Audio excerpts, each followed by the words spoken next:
Hello friends, welcome back to my YouTube channel exam maker.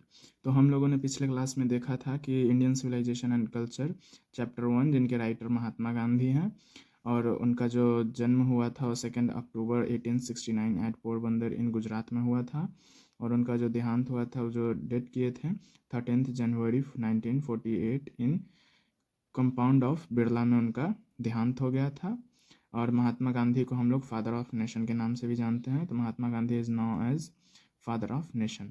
तो हम लोगों ने उसके बाद जो है ये समरी कंप्लीट किया था। पैराग्राफ बाई पैराग्राफ हम लोग इसका हिंदी अनुवाद देखे थे। तो ये जो 2 पैराग्राफ हमने कंप्लीट किया था, तो अब हम अपने नेक्स्ट पैराग्राफ पे चलते हैं। हमारा नेक्स्ट पैराग्राफ है कि the world has been a witness that many civilization of the world disappeared or divided into small parts. We are blamed that the Indians are very lazy and stolid, but his blame is totally baseless. We believe in working with hands, legs, and mind, but the peoples of Western civilizations believe in working with machines. Perhaps they don't know that these machines make them lazy। तो हम लोगों ने ये paragraph जो है वो complete किया है। अब इसका जो हिंदी होगा, इसका जो हिंदी अनुवाद होगा, हम लोग हिंदी अनुवाद देखेंगे। हम लोग इसका हिंदी अनुवाद देखते हैं कि गवाह है कि दुनिया की सभ्यताएं दुनिया से लुप्त हो गई या छोटे छोटे टुकड़ों में बट गई। कौन गवाह है? गांधी जी गवाह है। सॉरी, ये दुनिया गवाह है कि दुनिया की सभ्यताएं जो थी वो या तो लुप्त हो गई हैं या तो छोटे छोटे टुकड़ों में बट गई है। हम पर आरोप लगाया जाता है, हम पर किस पर? इंडियंस पर, भारतीय पर आरोप लगाया जाता है। किसके द्वारा? पश्चिमी सभ्यताओं द्वारा, कि भारतीय आलसी और सुस्त हैं। भारतीय लोग जो होते हैं वो आलसी और सुस्त होते हैं। लेकिन यह आरोप जो है पूरी तरह निराधार है। आरोप जो हम पर लगाया जा रहा है इसका कोई आधार नहीं है, यह बस बातों बातों में लगा दिया गया है। हम हाथों, पैरों और दिमाग से काम करने वाले में विश्वास रखते हैं। हम जो है अपने हाथों से किसानी करते हैं, दिमाग से जो भी आविष्कार होते हैं वो आविष्कार करते हैं। मतलब कि हम लोग पूरे तरह से अपने आप पर निर्भर हैं। लेकिन पश्चिमी सभ्यता के लोग मशीनों से काम कराने में विश्वास रखते हैं। वो लोग जो है अपने ऊपर मेहनत कम लेते हैं और मशीनों से ज़्यादा काम करवाते हैं। शायद उन्हें यह नहीं पता कि ये मशीनें उन्हें आलसी बना देती हैं। बात सही है कि जितने भी आप साधन का उपयोग कीजिएगा उतना ही आप आलसी होते जाइएगा। चलिए, हमारा जो नेक्स्ट जो पैराग्राफ है हम लोग देखते हैं। Gandhi ji tells that mind is a restless bird. क्या बोले? Gandhi ji tells that mind is a restless bird. The more it gets the more it wants, and still remains unsatisfied.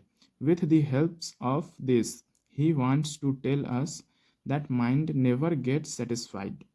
It always desire for other things, so we need to control our desire. Otherwise we can fall into material world which gives only temporary peace and happiness। तो इस paragraph का जो हिंदी अर्थ है वो बहुत अच्छा है और हम लोगों को जीवन में बहुत कुछ सिखाता है। तो आप लोग ये जो है ध्यान से थोड़ा सुनिएगा कि गांधी जी कहते हैं कि मन एक चंचल पक्षी की तरह है। मन जो है एक चंचल पक्षी की तरह है।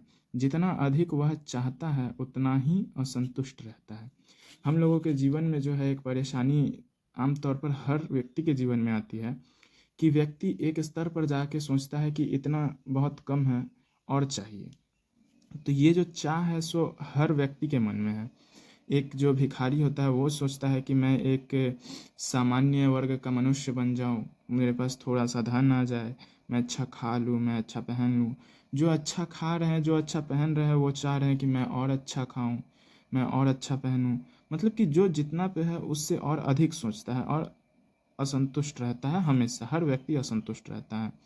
इसके माध्यम से वे हमें यह बताना चाहते हैं कि मन कभी संतुष्ट नहीं होता है। बिल्कुल सही बात है कि मन जो है व्यक्ति का वह कभी संतुष्ट नहीं होता है। यह हमेशा अन्य चीज़ों की इच्छा रखता है। जो चीज़ हमारे पास होती है उसके अलावा भी ये जो चीज़ हमारे पास होती है उसके अलावा भी ये इच्छा व्यक्त करता है। जो हम नहीं ले सकते हैं या नहीं उसका हम अपने पास रख सकते हैं, फिर भी ये मन उस चीज़ के विषय में अपना इच्छा प्रकट करता है। इसलिए हमें अपनी इच्छाओं पर नियंत्रण रखना चाहिए। पुराने जो ऋषि मुनि लोग होते थे वो अपने पांचों इंद्रियां पर काबू रखते थे। तो वही पांचों इंद्रियां में से एक इंद्रियां जो है वो इच्छाओं की है। अन्यथा हम भौतिक संसार में फंस जाएंगे। अगर हम अपने इच्छाओं पर नियंत्रण नहीं रखते हैं तो हम अपने भौतिक जीवन में फंस जाएंगे। जैसे कि अगर हम कुछ खरीदते हैं और अगला व्यक्ति अगर उससे थोड़ा सा अच्छा सामान खरीदता है तो हम उसके ही सामान पे इच्छा अपना जो है व्यर्थ कर देंगे कि काश हम भी वैसा सामान खरीद पाते। तो इस जो संसार का जो माया जाल है उसमें व्यक्ति फंस जाता है। आगे क्या कहते हैं कि केवल जो फंस जाएंगे जो केवल क्षणिक शांति और सुख प्रदान करता है। जो भी इच्छा हम प्रकट करते हैं उससे हमें क्या मिलता है, उससे थोड़ा देर का सुख या शांति मिलता है। चलिए हम अपने अगले टॉपिक पे चलते हैं। अगला जो हमारा पैराग्राफ है उसको बड़े ध्यान से पढ़ेंगे। तो according to Gandhi ji, the poor are often seen to be happy and rich are often seen to be unhappy because the poor are have limited source to earn money, but the rich have many sources to earn money, and they always keep thinking about spreading their business, which make them unhappy and busy. They don't get much happiness and peace, which the poor get in Western civilization. The poor believe in materialism, they want luxurious life, they don't have moral value and good character. We respect our elders. We have also developed in the area of religion, morality, literature and spiritualism. चलिए इसका हिंदी जो अर्थ है हम लोग हिंदी अर्थ देखेंगे। ये जो कहानी है इंडियन सिविलाइजेशन एंड कल्चर, हमारे जो आजकल के युवा हैं वो इनसे बहुत कुछ सीख सकते हैं। बट आजकल जो इंस्टाग्राम स्क्रॉलिंग जो चला हुआ है उसके कारण जो है सब देख नहीं पाते हैं, सब पढ़ते नहीं हैं सही से। तो मैं आशा करूँगा कि आप लोग सही से पढ़िए, अपने देश का नाम रोशन कीजिए, अपने माता पिता का नाम रोशन कीजिए। तो चलिए हम देखते हैं कि गांधी जी के अनुसार गरीब अक्सर खुश और अमीर अक्सर दुखी दिखाई देते हैं। बात सही है कि गरीब 2 वक्त का रोटी खाता है फिर भी वह अपने परिवार के साथ खुश रहता है। बट अगर अमीर 56 भोग भी खाता है फिर भी उसके माइंड में एक टेंशन जो होता है वो टेंशन जन्म ले लेता है। चलिए आगे देखते हैं। क्योंकि गरीब के पास जो है धन कमाने की सीमित स्रोत होते हैं जबकि अमीर के पास धन कमाने के अनेक स्रोत हैं और वे हमेशा अपने कारोबार को बढ़ाने में लगे रहते हैं।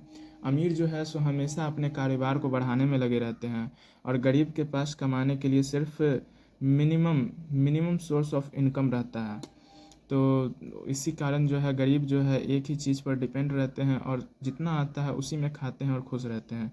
बाय द वे अगर अमीर जो होंगे, अमीर व्यक्ति जो होते हैं वो हमेशा अपने कारोबार को बढ़ाने में लगे रहते हैं, उसी में टेंशन रहता है, चिंतन करते रहते हैं दिन रात सोते समय। और जो है आगे देखते हैं हम कि वे हमेशा अपने कारोबार को बढ़ाने में, जिससे वे दुखी और व्यस्त रहते हैं, अपने दिनचर्या में व्यस्त रहते हैं, अपने परिवार को समय दे नहीं पाते हैं, अपने आप को समय नहीं दे पाते हैं। उन्हें वह सुख और शांति नहीं मिलती जो गरीब को मिलती है। बिल्कुल सही बात है। गरीब जो 2 वक्त का रोटी खा करके अपने परिवार के साथ सुखी जीवन व्यतीत करता है वो अमीर को किसी भी हालत में नहीं मिल सकती है क्योंकि वो अपने दिनचर्या में व्यस्त रहते हैं। आगे देखते हैं हम लोग कि पश्चिमी सभ्यता में लोग भौतिकवाद में विश्वास रखते हैं। पश्चिमी सभ्यता के जो लोग हैं वो भौतिकवाद में, मतलब कि ये जो है मटेरियलिज्म, भौतिकवाद, मतलब कि जो भी फिजिकल चीज़ होती है उन्हीं पे ये लोग विश्वास रखते हैं। वे विलासिता पूर्ण जीवन चाहते हैं। वे जो है एकदम आराम के, ऐशो आराम की ज़िंदगी चाहते हैं कि हम बस बैठे खाएं पिए, बस हम बस बैठे रहें और दुनिया में जितने भी मशीनें हैं या भी जो वर्कर है वो काम करते रहें। उनमें नैतिक मूल्यों और अच्छे चरित्र की कमी है। उनमें जो है नैतिक मतलब कि किसी के भी जीवन में किस प्रकार जो है व्यवहार करना चाहिए और जो चरित्र होता है कि किसी भी व्यक्ति को किस तरह हम अपने दिनचर्या में काम करवाएं या भी जो करें, जो काम हम करवाते हैं, जस्ट लाइक लेबर वेबर जो होते हैं, वो लोग जो काम करवाते हैं जिस मालिक के अंदर में होते हैं, तो मालिक का चरित्र पर निर्भर करता है कि वो लेबर को किस प्रकार से काम करवा रहे हैं। दिन रात जो है उन्हें डांट कर फटकार कर काम करवाया जा रहा है या जबरन काम करवाया जा रहा है, या उन्हें शांति रूप से जो है अच्छे से समझा कर उन्हें कुछ धनराशि प्रदान करके काम करवाया जा रहा है। चलिए, हम बड़ों का सम्मान करते हैं। हम जो भारतीय जो लोग होते हैं वो बड़ों का सम्मान करते हैं। हमने धर्म, नैतिकता, साहित्य और आध्यात्मिकता के क्षेत्र में भी विकास किया है। हमारे भारत के जो भी लोग हैं उनमें आप देखिएगा धर्म की कोई कमी नहीं मिलेगी आपको, नैतिकता की भी कोई कमी नहीं मिलेगी, साहित्य के बारे में भी सबको पूर्ण रूप से ज्ञान है। चलिए हम अपने दूसरे पैराग्राफ पे चलते हैं। हमारा जो दूसरा पैराग्राफ है, Gandhi ji pursues us to live in villages because is in cities there live gangs of robbers, doctors, advocates who loots us. So we must keep our slaves away from cities. At last, Gandhi ji tells that I have no hearted with Western civilization is suited to its climate and atmosphere, but we should not try to adopt another civilization, otherwise we will have to face problems. तो ये जो last line था गांधी जी का, ये बहुत दिल को छू जाता है। आप लोग एक बार ध्यान दीजिएगा कि गांधी जी हमें गांवों में रहने के लिए प्रेरित करते थे। गांधी जी जो थे वो हमें गांवों में रहने के लिए प्रेरित करते थे, क्योंकि शहरों में लुटेरे के गिरोह रहते हैं, जैसे कि डॉक्टर हो गए, वकील हो गए, और खुद को उनसे दूर रहने के लिए इजाज़त देते थे, जो भी सलाह देते थे। क्योंकि अभी के टाइम में अगर आप गवर्नमेंट डॉक्टर हॉस्पिटल में जाते हैं तो वहाँ पे तो अभी बहुत सारी सुविधाएं उपलब्ध हो गई हैं। अदरवाइज़ अगर आप प्राइवेट हॉस्पिटल में जाते हैं तो वहाँ पर आपको अन्य राशि जो है वो देनी होगी, क्योंकि वहाँ पे जो है आपको इतने सारी सुविधाएं दी जाएगी और उसके बाद सुविधाओं के नाम पर आपसे जो राशि वसूल की जाएगी वो जो होती है आजकल के मिडिल क्लास लोगों के लिए बहुत ज़्यादा होती है। ये जो 2-3 जो जगह है ना, यहाँ पे जाने के बाद आदमी का पैसा अच्छा खासा लग जाता है। पहला तो हो गया डॉक्टर के पास, दूसरा हो गया वकील के पास, और जो बिहार में स्पेशली है वो है पुलिस के पास। अगर आप पुलिस स्टेशन चले गए तो आपका अच्छा खासा खर्च हो जाएगा। तो उनसे जो दूर रहने का सलाह देते हैं, और वो लोग जो है हमें लूटते हैं। इसलिए हमें शहरों में नहीं रहना चाहिए, हमें गाँव में रहना चाहिए। गाँव में जो है पंचायती स्तर तक हम लोगों का जो झगड़ा हो या किसी भी तरह का कोई लफड़ा हो तो वो पंचायती स्तर तक सुलझाया जाता है, वो ऊपर नहीं पहुंचने दिया जाता है। अंत में गांधी जी कहते हैं कि मुझे पश्चिमी सभ्यता से कोई घृणा नहीं है। मतलब कि वो जो पश्चिमी सभ्यता है उससे हम लोगों को कोई दिक्कत नहीं है, वो अपने जगह पर सही है, वो अपने जगह पर सही है। यह अपने वातावरण के अनुकूल है, वो जो है अपने देश के अनुसार बिल्कुल सही है उनका सभ्यता। लेकिन हमें सभ्यता को आजमाने की कोशिश नहीं करनी चाहिए। लेकिन जो सभ्यता है से पश्चिमी जो सभ्यता है उसे हम लोगों को नहीं लेना चाहिए। हम लोगों का सभ्यता जो हमें पूर्वज दे के गए हैं हमें उस पर चलना चाहिए, और इस जो सभ्यता को अपनाने से हमें समस्याओं का जो सामना करना पड़ेगा। जो पश्चिमी सभ्यता है उसे अगर हम लोग अपनाते हैं तो हमें जो है समस्याओं का सामना करना पड़ेगा। ये किनका कहना था? ये गांधी जी का कहना था। तो चलिए हम लोग का समरी कंप्लीट है। अब इसका जो थोड़ा हार्ड वर्ड मीनिंग है, वर्ड मीनिंग को हम लोग देख लेते हैं। वर्ड मीनिंग आज के टाइम में बहुत मैटर करता है। अगर आपको वर्ड मीनिंग नहीं आता है, स्पेलिंग्स नहीं आते हैं, उसका हिंदी अनुवाद नहीं आता है, तो आप लोग कुछ नहीं कर पाएंगे। एग्ज़ाम में जाएंगे, आप लोगों को याद रहेगा समरी, फिर भी आप लोग गलत स्पेलिंग लिख के आएंगे, गलत वर्ड लिख के आएंगे तो आप लोगों का नंबर कट जाएगा। चलिए हम लोग वर्ड देखते हैं। Civilisation, CIVILIZATION, civilisation. सिविलाइजेशन का जो हिंदी अर्थ होता है सभ्यता होता है। CULTURE, culture. कल्चर का जो हिंदी होता है संस्कृति। EXTRACT, एक्सट्रैक्ट मतलब भाग। पॉपुलरली, POPULARLY, पॉपुलरली मतलब प्रसिद्ध। STILL, स्टिल मतलब अभी भी। डोमिनेटेड, DOMINATED, डोमिनेटेड मतलब हावी होना। पॉलिटिक्स, POLITICS, पॉलिटिक्स मतलब राजनीति। मूवमेंट, मोवेमेंट, इसको जो है मूवमेंट नहीं पढ़ेंगे, मोवेमेंट्स, मोवेमेंट्स, MOVEMENTS, मूवमेंट्स मतलब आंदोलन होता है, और मूवमेंट्स मतलब हलचल होता है। तो अगेंस्ट, AGAINST, अगेंस्ट मतलब के खिलाफ। TRUTH, ट्रुथ मतलब सच्चाई। Non violence, NONVIOLENCE, non violence मतलब अहिंसा। Chief weapon, CHIEF, chief weapon मतलब मुख्य हथियार। एक्सपेरिमेंट्स, EXPERIMENTS, एक्सपेरिमेंट्स मतलब प्रयोग। चलिए आप लोगों को नीचे नहीं दिख रहा है, थोड़ा सा ऊपर करने दीजिए। एक्सपेरिमेंट्स मतलब प्रयोग। चलिए ऑटोबायोग्राफी, AUTOBIOGRAPHY, ऑटोबायोग्राफी मतलब आत्मकथा। अकॉर्डिंग, के अनुसार। एंसेस्टर्स, पूर्वज। पथ, रास्ता। क्लिंगिंग, चिपका होना। पिछले वीडियो में लोग कमेंट कर रहे थे कि क्लिंगिंग का जो आप लोग समरी में जो हम दिखाए थे, क्लिंगिंग का अर्थ क्या होता है। क्लिंगिंग का कोई अर्थ ही नहीं बनता है। तो क्लिंगिंग का जो अर्थ होता है वो चिपका होना होता है। आप लोग को ध्यान रखना है कि क्लिंगिंग का अर्थ चिपका होना है। विटनेस मतलब गवाह। डिसअपियर्ड, गायब होना। ब्लेम्ड, आरोप लगाना। स्टॉलिड, मंद बुद्धि होना। परहैप्स आपको ऊपर समरी में बताए होंगे। समरी में जो देखें परहैप्स मतलब शायद। रेस्टलेस मतलब चंचल। अनसेटिस्फाइड मतलब असंतुष्ट। डिजायर मतलब इच्छा होना। मेटेरियल वर्ल्ड मतलब भौतिक जीवन। आगे पीस मतलब शांति। ऑफ्टन मतलब प्रायः। लिमिटेड सोर्स, सीमित साधन। स्प्रीडिंग, फैल रहा है। वेस्टर्न सिविलाइजेशन, पश्चिमी सभ्यता। मटेरियलिज्म, भौतिकवाद। मोरालिटी, नैतिकता। एट लास्ट, अंत में।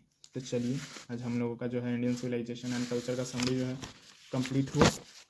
Indian civilization and culture. तो चलिए हम लोग का जो नेक्स्ट समरी रहेगा भारत इज़ माई होम, बहुत जल्द ही हम लोगों के यूट्यूब चैनल पर अपलोड कर दिया जाएगा।